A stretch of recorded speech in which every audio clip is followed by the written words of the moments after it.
Johnny Hunkins at Mopar Muscle magazine, and today we're here in Fontana, California at the Auto Club Dragway, and we're going to drag test our 1968 Plymouth Valiant for the very first time. We have no idea what it's going to do. It could be an utter fail, or we could go 12s, 11s, maybe even 10s. We got our brand new slicks, our M&H's from Coker Tire. We're going to put those on. We're going to check all the fluids. We're going to go through safety tech, and we're going to just try to sneak up on it. Maybe try a launch at first, maybe then an eighth of a mile, then we'll try to go for the quarter mile. If everything runs right and we feel the car is safe, we're going to run it all the way out the back door and see what she'll do today. Of course, if we need to make other changes or brakes, or we need to make repairs, we might have to stop and regroup and come back at a later day. But let's just hope that we can get her down the track today. So let's change the tires.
Well, we made the first run, and it was a 11:46 at 120 miles an hour. Not too bad for a first run. 174.60 foot time. Basically, when I launched the car, it pulled hard to the right, and unexpectedly, the seat is so soft and cushy because it's got the stock bench seat. I sank into the seat. It literally pushed me back another 6 inches, so I couldn't even reach the shifter to hit second gear. I literally had to reach forward to hit second gear, and that's also why the car turned a little bit, because it pushed me back so far that I kind of steered weird. So I was just lucky to get second gear. I hit third gear. I was just trying to get through the gears. It felt okay, you know. It felt, you know, obviously with the bias ply slicks in the back, it was swaying a little bit. So I'm just getting used to the car. I short shifted both gears, and so I think for the next run, I'm gonna probably run the motor up a little bit higher, shift a little bit later, and I'm gonna adjust the seat a little bit far forward so that I can reach the gear shift. So let's go hit it again.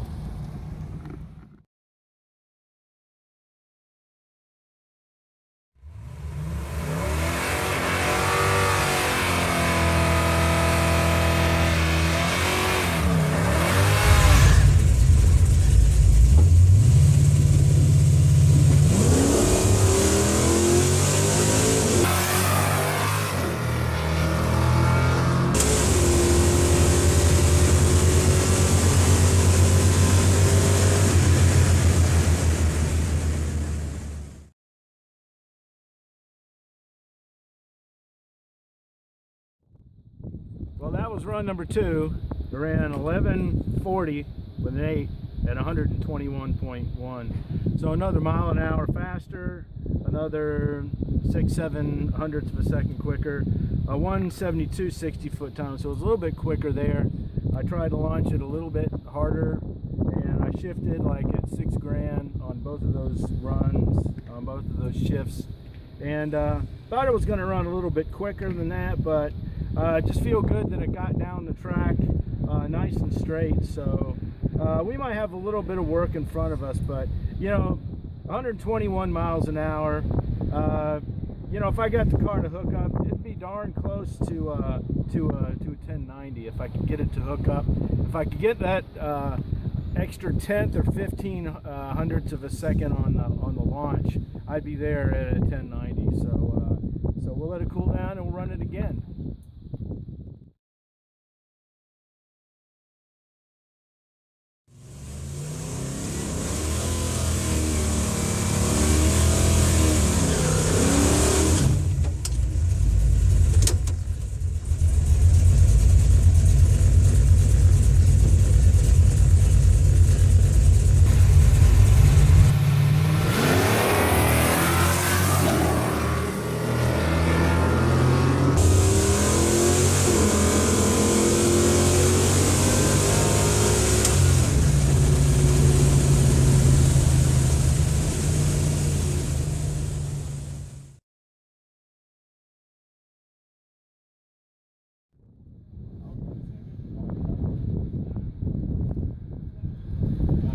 was kind of a scary run.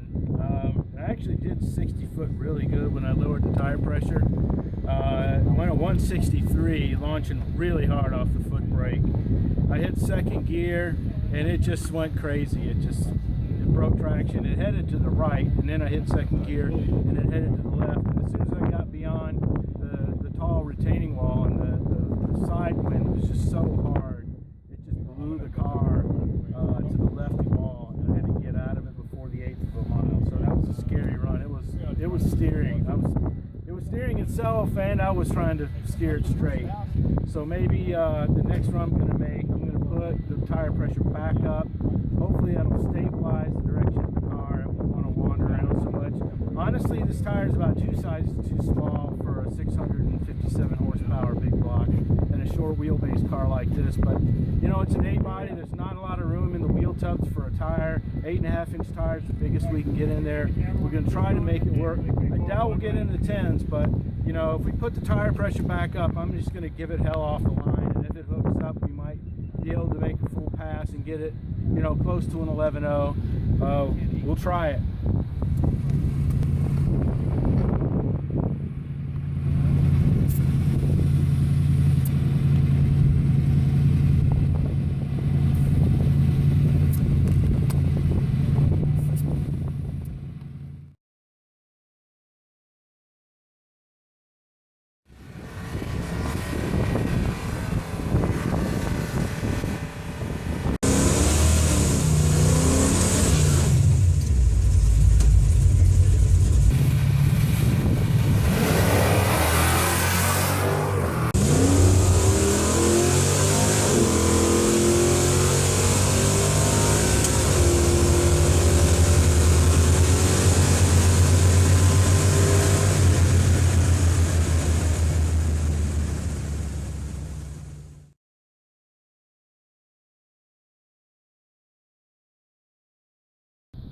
Well, that was the best run of the day so far. It was 11:36 at 121.5, and I thought I was launching hard, but it was a 175, so not that great of a launch.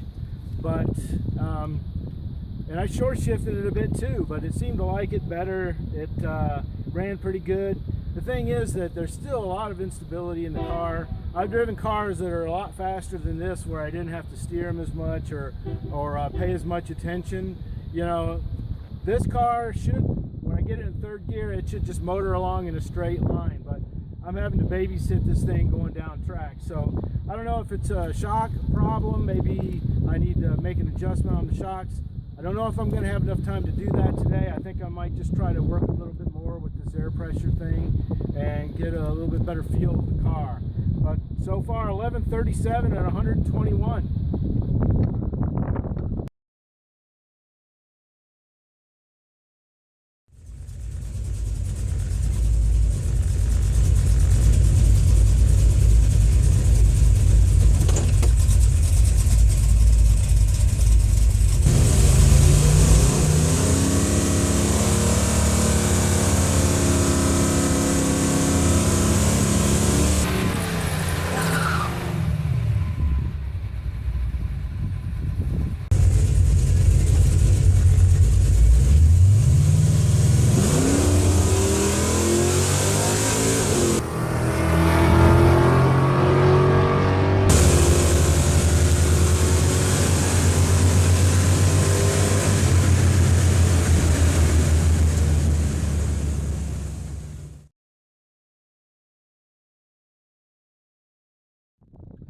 Well, that was the best run of the day, at 11:25 at 121.6 miles per hour.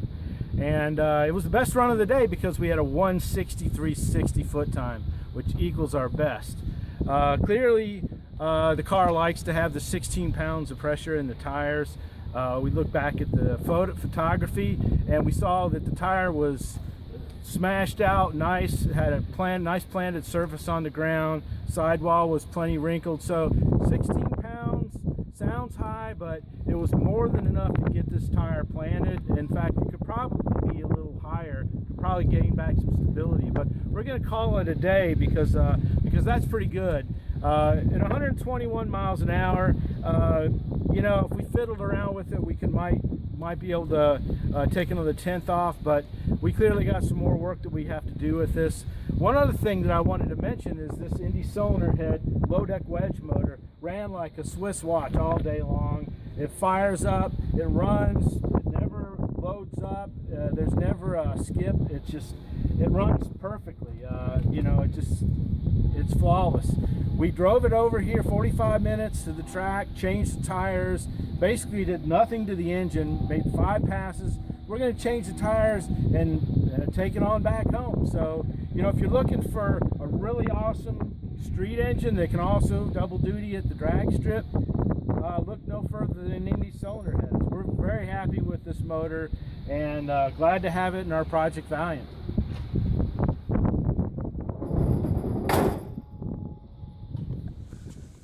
Time to hit the road.